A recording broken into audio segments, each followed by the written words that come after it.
चलो now we will define this resistivity. Resistivity को हम कैसे डिफाइन करें? चलो हमारे पास फॉर्मूला आ गया, R is equal to rho L by A.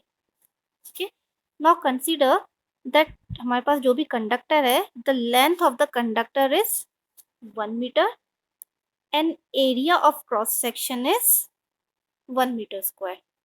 ठीक है, लेंथ भी उसकी, जैसे मैंने मान लिया ये कंडक्टर है मेरे पास, इसका लेंथ 1 मीटर है और area of cross section that is also 1 metre square. अगर मैं इसमें फॉर्मूले में सब्सटीट्यूट करूं तो R is equal to rho into 1/1, that is R is equal to रो।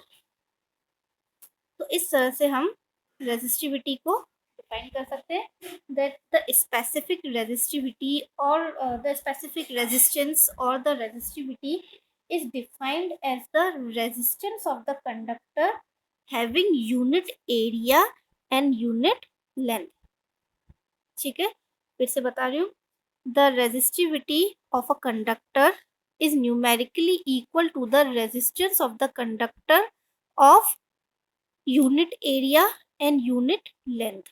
यानी कि एक ऐसा कंडक्टर जिसका एरिया भी यूनिटी है, लेंथ भी यूनिटी है, then in that case resistivity will numerically भी इक्वल टू द, न्यूमेरिकली इसलिए बोला है क्योंकि दोनों की यूनिट अलग अलग है। ऐसा यूनिट हम ये नहीं कह सकते कि the resistivity is equal to resistance. अगर इक्वल आ जाएगा तो दोनों की ऐसा यूनिट भी सेम आ जाएगी, इसलिए वर्ड यूज करते हैं हम न्यूमेरिकली। सिर्फ न्यूमेरिकल नंबर जो आगे आएगा वो इक्वल होगा, ऐसा यूनिट दोनों की सेम नहीं होगी।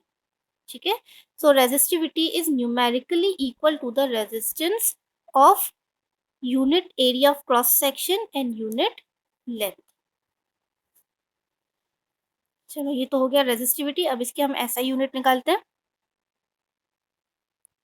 अगेन हमारे पास ये जो फॉर्मूला है, R is equal to rho L by A. Rho चाहिए तो rho is equal to R A by L, cross multiply हो गया।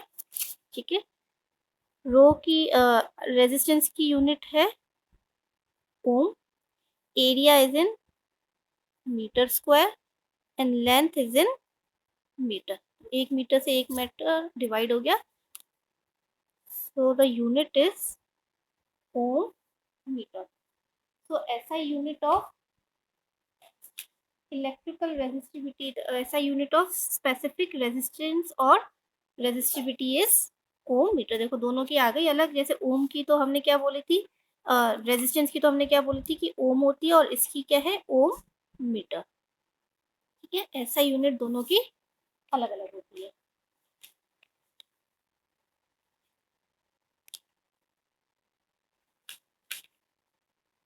चलो एक क्वेश्चन करते हैं। Two wires made of silver are taken such that the length and area of cross section of the second wire are twice and thrice respectively। जैसे हमारे पास दो wires है, दोनों सेम मटेरियल की है, सिल्वर की बनी हुई है दोनों wires. The length and area of cross section of second wire, यानी कि जो सेकेंड वायर है उसका लेंथ और area of cross section are twice and thrice respectively those of the first. यानी कि लेंथ तो उसकी पहले वाली वायर, जैसे मेरे पास ये दो वायर्स हैं, ठीक है ना, ये वन और ये सेकंड, तो जो सेकंड वायर है उसका लेंथ फर्स्ट वायर के 2 टाइम्स है और area of cross section first वाले वायर के 3 टाइम्स है। ठीक है, if the resistance of the second wire is 12R, यानी कि resistance of second wire given है R2, हमें गिवन है 12R। Find the resistance of the first wire, we have to find out the resistance, ये R नहीं 12 ohm है। We have to find the resistance of the first wire.